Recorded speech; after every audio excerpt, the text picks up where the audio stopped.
Welcome to TRS garments. இன்னைக்கு என்ன collection கொண்டு வந்திருக்கோன்னு பார்த்தீங்கன்னா சில்வன் சாரியில் கொண்டு வந்திருக்கோம். சாரி ஒரு வீச்சர்ஸ் இருக்குது. இது கலர் காமிக்கலாம் பார்த்துக்கலாம். வீல் சாரி ஒரு ப்ரௌனு,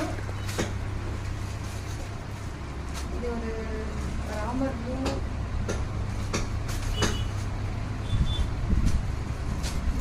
மாடாமணி கலர்,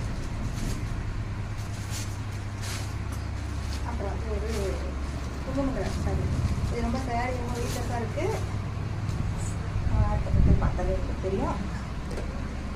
இதில் வந்துட்டு முன்னாடி வந்து ஒரு டசல் கொடுத்துருக்காங்க. சாரி பார்டர் ஃபுல்லாகவே இந்த ஸ்டோன் தான் வருது. அப்புறம் பார்த்தீங்கன்னா இதுக்கு வந்து ப்ளவுஸ் கொடுத்துருக்காங்க. ப்ளவுஸ் வந்து ரொம்ப ப்ளைனாக இருக்குது. ஹேண்டுக்கு வந்து இந்த ஸ்டோன் வச்சு நம்ம ஸ்டிச் பண்ணிக்கலாம். ஓகே ஃப்ரெண்ட்ஸ், சாரி வந்து ரொம்ப வேர் பண்ண வீட்லஸாக தான் இருக்குது. இந்த கலெக்ஷன் உங்களுக்கு எதனா பிடிச்சிருந்தா நான் ஸ்க்ரீனில் தெரிய வாட்ஸ்அப் நம்பருக்கு ஸ்க்ரீன்ஷாட் எடுங்க. எங்கள் ஆர்டர் ப்ளேஸ் பண்ணிக்கலாம்.